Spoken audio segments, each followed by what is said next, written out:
معزز سامعین السلام علیکم، آپ دیکھ رہے ہیں میرا YouTube channel Hammad specs official. جی ناظرین، دورہ جہالت کا ایک ایمان افروز دل دہلا دینے والا واقعہ، نبی اکرم صلی اللہ علیہ وآلہ وسلم اپنے صحابہ کرام کی جماعت کے ساتھ مکہ کی گلیوں میں جا رہے تھے تو کیا دیکھتے ہیں کہ ایک آدمی بہت ہی خوبصورت اور حسین و جمیل ہے۔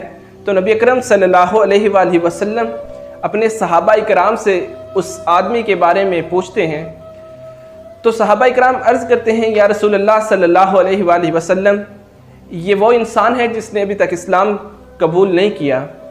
تو آپ صلی اللہ علیہ وآلہ وسلم کے دل میں خواہش پیدا ہوتی ہے کہ اللہ تعالیٰ نے اتنا اچھا اور حسین و جمیل ایک انسان کو بنایا تو اسلام کی نعمت سے اسے محروم کیا۔ تو نبی پاک صلی اللہ علیہ وآلہ وسلم کی دل میں خواہش کا اظہار ہوا کہ اسے اسلام قبول کر لینا چاہیے۔ تو ہوتا یوں ہے کہ وہ چند لمحوں کے بعد نبی اکرم صلی اللہ علیہ وآلہ وسلم کی بارگاہ میں پیش ہوتا ہے۔ تو نبی اکرم صلی اللہ علیہ وآلہ وسلم سے گزارش کرتا ہے کہ یا رسول اللہ صلی اللہ علیہ وآلہ وسلم، میں اسلام قبول کرنا چاہتا ہوں، مگر ایک ایسا واقعہ ہے اور ایک ایسا میرے ساتھ واقعہ رونما ہوا ہے کہ جو تمہارا رب مجھے کبھی معاف نہیں کرے گا۔ نبی پاک صلی اللہ علیہ وآلہ وسلم نے ارشاد فرمایا کہ داہیہ، تو نے جو بھی تیرے ساتھ واقعہ بیتا ہے، جو بھی تو نے اعمال کیے ہیں، میرا رب تجھے ضرور معاف کر دے گا۔ داہیہ دوبارہ نبی صلی اللہ علیہ وآلہ وسلم سے کہتے ہیں کہ یا رسول اللہ، میں نے اتنا بڑا گناہ کیا ہے کہ وہ گناہ ایسا ہے کہ میں جب سوچتا ہوں تو میں زاروں قطار رو پڑتا ہوں اور میرے رونگٹے کھڑے ہو جاتے ہیں اور میرا دل کہتا ہے میں کبھی جہنم سے بچ نہیں سکتا۔ تو یا رسول اللہ صلی اللہ علیہ وآلہ وسلم، آپ کا پیارا رب مجھے کبھی معاف نہیں کرے گا۔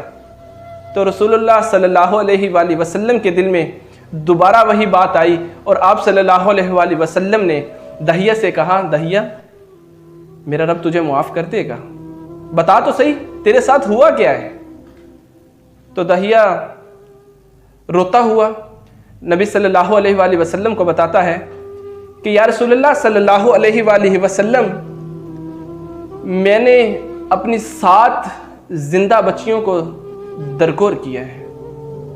نعوذ باللہ، صحابہ اکرام کی جماعت بھی شامل تھی، رونگٹے تو اتنی بات سن کے ہی کھڑے ہو گئے ہوں گے، مگر داہیہ کہتا ہے کہ یا رسول اللہ، ان میں سے 6 بچیوں کو میں نے دفن کیا تو مجھے کوئی دکھ نہ ہوا، مگر یا رسول اللہ صلی اللہ علیہ وآلہ وسلم، جب 7ویں بیٹی کو میں نے اپنے ہاتھوں سے دفن کیا اور اس کے الفاظ آج تک میرے کانوں میں اس طرح سے گونج رہے ہیں کہ یا رسول اللہ، جب میں سنتا ہوں، سوچتا ہوں، میں اٹھتا ہوں، بیٹھتا ہوں، بازار میں جاتا ہوں، یا رسول اللہ صلی اللہ علیہ وآلہ وسلم، میرے ذہن میں وہ باتیں اس بچی کی اسی طرح گھومتی ہیں۔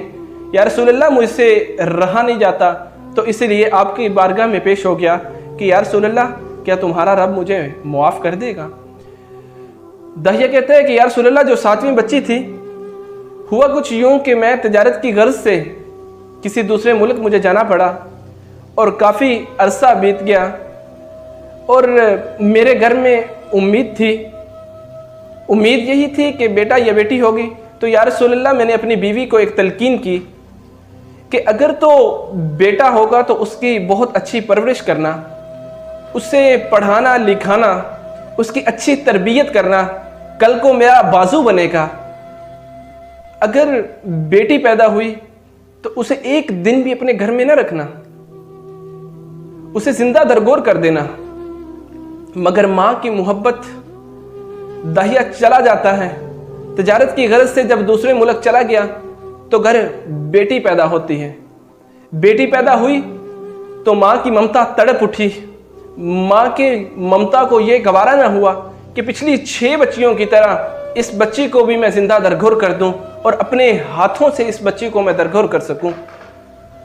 مگر اس کی بیگم اپنی بہن کے گھر اس بچی کو چھوڑ آتی ہے پرورش کی غرض سے کہ تاکہ داہیہ جب آئے اسے میں یہی کہوں گی کہ بیٹی پیدا ہوئی تھی تو اسے میں نے زندہ درگور کر دیا۔ بیٹی اپنی خالہ کے گھر بڑھتی ہے، پھلتی پھولتی ہے، خالہ نے بہت اچھی تربیت کی۔ ماں کا جب دل چاہتا، ماں جب اداس ہوتی، ماں کی ممتا تڑپ اٹھتی تو ماں اس بچی کو اپنے گھر لے آتی اور اس کے ساتھ محبت بھری باتیں کرتی، اسے اس کے باپ کے بارے میں بتاتی، مگر اسے اس بات سے منع کر دیتی کہ آپ نے اپنے باپ کو بتانا نہیں ہے کہ میں آپ کی بیٹی ہوں۔ ماں کی ممتا اسے محبت بھری نگاہوں سے دیکھتی، اسے چومتی اور پھر خالہ کے گھر دوبارہ چھوڑ آتی کہ کہیں پہ دہیا واپس نہ لوٹ آئے۔ ہوا کچھ یوں کہ ایک دن وہی بچی اپنی ماں کے گھر کھیل کود رہی تھی، دروازے پر دستک ہوتی ہے تو بچی جاتی ہے، جا کے دروازہ پوچھتی ہے کہ دروازے پر کون آیا ہے؟ تو دروازے پر آواز آتی ہے کہ میں اس گھر کا مالک آیا ہوں۔ دائیا کہتا ہے کہ میں جب دروازے پر آیا تو میں نے بتایا کہ میں اس گھر کا مالک، تو اس بچی نے فوراً سے دروازہ کھول دیا اور میرے گلے سے لپٹ گئی۔ میرا دل چاہا کہ میں اس بچی کو اٹھا کر چوم لوں۔ اس بچی کی توتلی زبان مجھے ابا کہہ پکاری، مگر میں تو کسی صورت بھی اس بچی کو ایکسیپٹ نہیں کر سکتا تھا، تو اس نے جھٹ سے اس بچی کو پرے پھینک دیا۔ میں گھر چل پڑا، جا کے اپنی بیگم سے پوچھا۔ دائیا کہتا ہے کہ بیگم سے یہ پوچھا کہ یہ بچی کون ہے؟ تو اس نے کہا کہ یہ بچی تو آپ کی ہی ہے، میرے گھر میں بیٹی پیدا ہوئی تھی تو میں نے اسے اپنی بہن کے گھر تو چھوڑ آئی، مگر اللہ کا کرنا ایسا ہوا کہ میں اس بچی کو اپنے پاس تو نہ رکھ سکی تھی، مگر جب آپ آج آئے ہیں تو آج بچی پھر میرے پاس ہی تھی۔ تو ماں کی ممتا نے سارا کچھ بتا دیا، مگر دل لرز رہا تھا کہ کہیں جو پہلی میری 6 معصوم بچیوں کے ساتھ ہوا ہے، کہیں اس بچی کے ساتھ بھی یہ نہ ہو جائے۔ داہیہ کہتا ہے کہ یا رسول اللہ، میرا دل اس بچی سے محبت کر رہا تھا، میرا دل چاہ رہا تھا کہ اس پیاری اور معصوم بچی کو اپنے گلے کے ساتھ لگاؤں۔ وہ بچی مجھے بار بار بابا بابا پکار رہی تھی، میرے ساتھ کھیل رہی تھی، مجھے اپنے پیارے پیارے کھلونے لا کے دکھا رہی تھی، مجھے بتا رہی تھی کہ میں خالہ کے گھر رہتی ہوں، میں پاپا اب آپ کے ساتھ رہنا ہے۔ میں نے خالہ کے پاس نہیں تھا نا، مگر اس بچی کا ایک ایک لفظ داہیہ کہہ رہا ہے کہ میرے دل میں اترتا رہا۔ یا رسول اللہ، میرا دل چاہ رہا تھا کہ میں اسے سینے سے لگاؤں، اسے بازار لے کے جاؤں، اسے اور کھلونے دلواؤں، اسے اچھی تربیت دوں۔ یا رسول اللہ، جب میں باہر نکلا، گھر سے باہر نکلا تو معاشرے نے، زمانہ جاہلیت کا جو معاشرہ تھا، اس نے مجھے طنز دینا شروع کر دیے۔ مجھے کہا گیا کہ داہیہ، تیرے گھر تو بیٹی کی پیدائش ہوئی ہے، تیرے گھر میں تو بیٹی کی پرورش ہو رہی ہے۔ یا رسول اللہ، میں جب گھر میں لوٹتا تو مجھے وہی خیالات میرے ذہن میں آتے۔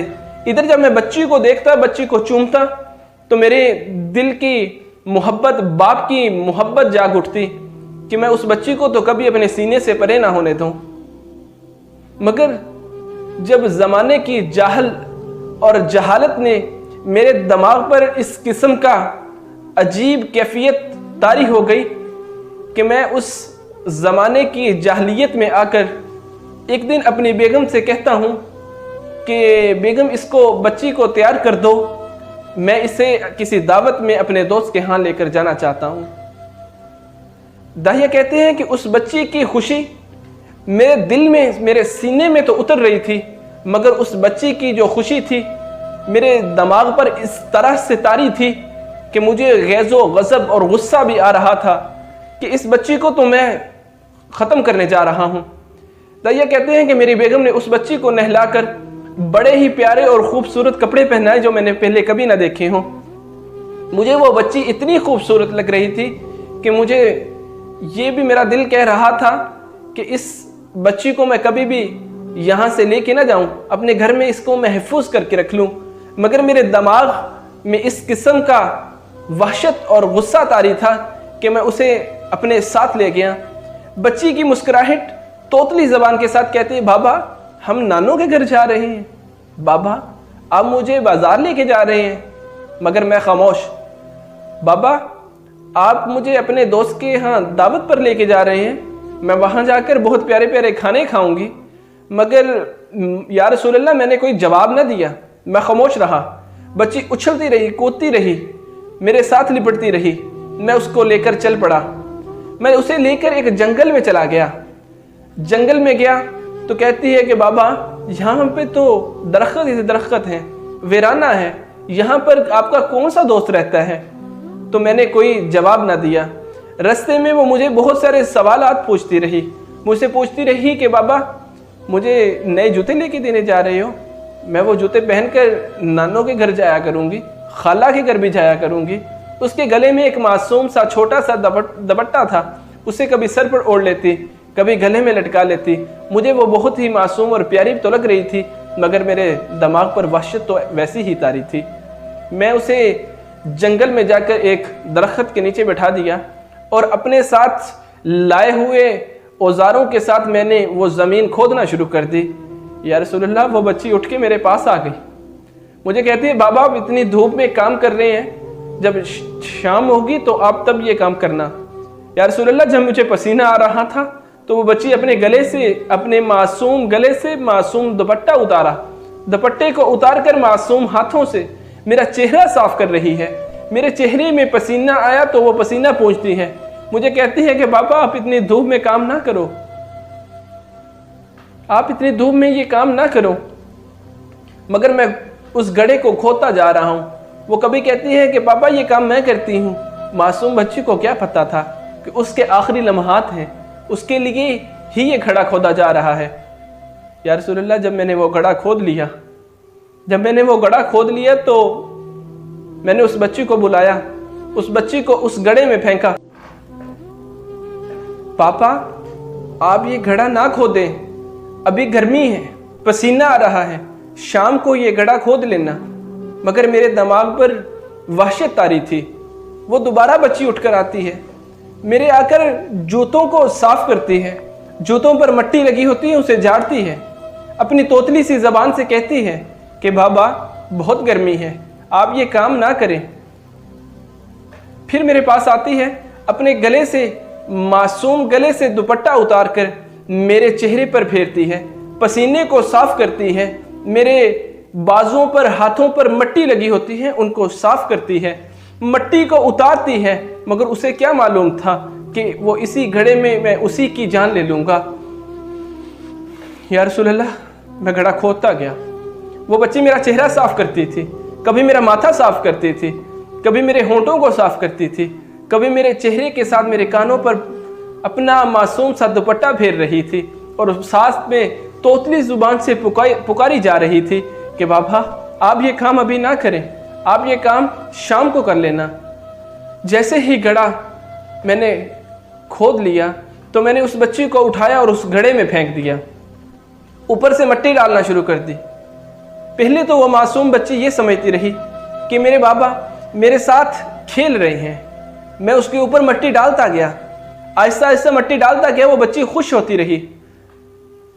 یا رسول اللہ مجھے ترس نہ آیا، میں مٹی ڈالتا گیا، جیسے ہی سینے تک مٹی پہنچی تو وہ بچی پکار اٹھی کہ بابا آپ مٹی نہ ڈالیں، میں مر جاؤں گی۔ مگر مجھ پر وحشت طاری تھی، مجھے رحم نہ آیا، میں اس بچی پر مٹی ڈالتا گیا۔ جیسے ہی مٹی ڈالتا گیا تو وہ بچی پکار اٹھی کہ بابا آپ مجھے زندہ رہنے دیں، میں آپ سے جوتے نہیں مانگتی، بابا آپ مجھے زندہ رہنے دیں، میں آپ سے کپڑے نہیں مانگتی، بابا آپ مجھے زندہ رہنے دیں، بابا میں آپ سے کھانے کے لیے بھی نہیں مانگتی، آپ مجھے زندہ رہنے دیں، مجھے زندہ رہنے دیں، مجھے جنگل میں چھوڑ جائیں۔ بابا اگر آپ کو میں اتنی بری لگتی ہوں تو آج کے بعد میں آپ کو نظر نہیں آؤں گی، آپ مجھے یہیں جنگل میں چھوڑ جائیں، میں یہیں پہ رہ لوں گی، آپ مجھے زندہ تو رہنے دیں۔ مگر کہاں باپ، میں اس وقت مٹی ڈالتا گیا، میں اس وقت اس کے اوپر مٹی ڈالتا گیا، اس کی ایک بات نہ سنی۔ مگر جب اس بچی نے مجھے اللہ اور اس کے رسول کے واسطے دیے، مجھے کہا کہ بابا میں اسی جنگل میں رہوں گی، آپ کو کبھی نظر نہیں آؤں گی، میری ماں کو بتا دینا کہ میں اسے چھوڑ آیا ہوں تو وہ میری کبھی بھی فکر نہیں کریں گی۔ یا رسول اللہ، اس بچے نے مجھے کیا کیا واسطے نہ دیے۔ اس بچی نے اپنی ماں کا واسطہ دیا کہ مجھے اماں کے واسطے چھوڑ دو، مجھے ابا چھوڑ دیں، میں آپ کو نہیں نظر آؤں گی، مجھے خالہ کے واسطے چھوڑ دیں، مجھے نانیوں کے واسطے چھوڑ دیں، میں ان کے گھر میں رہ لوں گی، میں جنگلوں میں رہ لوں گی، بابا مجھے زندہ رہنے دیں۔ یا رسول اللہ، اس بچی نے اپنی ماں کو پکارا مگر ماں نہ آ سکی۔ یا رسول اللہ، اس نے اپنی خالہ کو پکارا مگر خالہ بھی نہ آ سکی۔ یا رسول اللہ، اس نے اپنی نانوں کو پکارا مگر نانوں بھی نہ آ سکی۔ یا رسول اللہ، میں مٹی ڈالتا گیا، جب مٹی اس کے چہرے تک پہنچ اٹھی تو اس نے میری طرف سے اپنا چہرہ ہٹایا اور اللہ کی طرف کر کے آسمان کو دیکھنے لگی اور پکارا کہ یا باری تعالیٰ، بھیج اس محمد کو کہ جس کے آنے سے بیٹیوں کی عزت محفوظ ہوگی، جس کے آنے سے ہم بیٹیاں اپنے زندہ رہنے کا حق حاصل کر سکیں گی، ہم بیٹیاں زندہ رہنے کا حق کے ساتھ ساتھ ہم بیٹیاں عزت کی زندگی گزار سکیں گی۔ یا رسول اللہ، اس بیٹی نے آپ کے واسطے بھی دیے، اللہ سے پکارتی رہی اور آنسوں اور اپنی توتلی زبان سے پتہ نہیں کیا کیا پکارتی رہی۔ یا رسول اللہ، جب میں یہ واقعہ، جب میں باتیں اس بچی کی سوچتا ہوں تو میں زاروں قطار رو پڑتا ہوں، مجھ سے سویا نہیں جاتا۔ جب میں گھر جاتا ہوں تو مجھ سے گھر میں رہا نہیں جاتا۔ یا رسول اللہ، جب میں باہر جاتا ہوں تو مجھ سے رہا نہیں جاتا۔ یا رسول اللہ، مجھے ان 6 بیٹیوں کی تو ایک فکر نہ تھی، مگر اس 7ویں بیٹی کے زندہ درگور کر دینے پر مجھے فکر لاحق ہے کہ میں تو کبھی بخشا نہیں جاؤں گا۔ یا رسول اللہ، کیا میں ابھی بھی بخشا جاؤں گا؟ نبی پاک صلی اللہ علیہ وآلہ وسلم کی طرف داہیہ دیکھتے ہیں تو نبی صلی اللہ علیہ وآلہ وسلم زاروں قطار روئی جا رہے ہیں۔ صحابہ کہتے ہیں کہ داہیہ، کیوں رلا رہے ہو ہمارے نبی کو؟ ہمارے نبی صلی اللہ علیہ وآلہ وسلم کو کیوں رلائی جا رہے ہو؟ صحابہ خود بھی زاروں قطار رو رہے ہیں۔ نبی صلی اللہ علیہ وآلہ وسلم داہیہ سے کہتے ہیں کہ داہیہ، مجھے دوبارہ سناؤ، وہ بیٹی مجھے کیا پکار رہی تھی؟ داہیہ، مجھے وہ بیٹی نے کیا کیا القابات سے پکارا؟ مجھے کس انداز سے پکارا؟ مجھے کس وقت اور کس لمحات میں پکارا؟ نبی صلی اللہ علیہ وآلہ وسلم زاروں قطار رو رہے ہیں اور اس بیٹی کی باتوں کو سنتے جا رہے ہیں اور روتے جا رہے ہیں۔ اس بیٹی کے بعد نبی صلی اللہ علیہ وآلہ وسلم نے تو زمانہ جاہلیت کی کن قدروں کو ختم کیا، کن قدروں کو پامال کر کے عورت کو، ماں کو، بہن کو، بیٹی کا، ان تمام کو بیٹی اور ماں بہن کا رتبہ دیا۔ ماں کے قدموں تلے جنت کو رکھ دیا گیا۔ جب بیٹی آتی تو بیٹی کے لیے اٹھ کر کھڑے ہو جایا کرتے۔ ماں کے قدموں تلے جنت کو رکھا تو بیٹی جب فاطمہ الزہرا رضی اللہ تعالی عنہ جب نبی اکرم صلی اللہ علیہ وآلہ وسلم کے پاس تشریف لاتی تو اٹھ کے کھڑے ہو جایا کرتے، ان کا استقبال کیا کرتے، ان کی ہر بات مانا کرتے۔ تو بیٹیوں کو تو محمد صلی اللہ علیہ وآلہ وسلم نے اس قدر عزت دی۔ آج ہماری مائیں، بہنیں اور بیٹیوں کو بھی عزت انہی کی بدولت ہے، انہی کی بدولت ہماری ماؤں، بہنوں اور بیٹیوں کو عزت ملی۔ اور اسلام جو اتنا پیارا مذہب، دین اسلام نے ہماری ماؤں، بہنوں اور بیٹیوں کو کس قدر اسلام کے ساتھ بہت ہی پیارے اصول دیے، اور عزت کی نگاہ سے دیکھا جانے والا دین بھی یہی ہے، اور عزت کے ساتھ رہنے والے دین بھی یہی ہے کہ جس میں ماں، بہنیں اور بیٹیاں عزت کے ساتھ محفوظ ہیں۔ اور ماؤں اور بہنوں بیٹیوں کو بھی یہی پیغام ہے کہ اسلام ہی کی بدولت ہم لوگ، تمام لوگ، اور ایک پاکیزہ معاشرہ بنانے میں اہم کردار ادا کر رہے ہیں۔ تو یہ نبی اکرم صلی اللہ علیہ وآلہ وسلم کی تربیت ہے، اور انہی کی بدولت آج ہم زمانہ جاہلیت سے نکلے اور ہم اسلام کے پیروکار بنے، اور اللہ تعالی ہمیں اسلام کے ساتھ صحیح معنوں میں اسلام کی خدمت کرنے کی توفیق عطا فرمائے اور اسلام پر چلنے کی توفیق عطا فرمائے۔ آمین۔ جزاک اللہ۔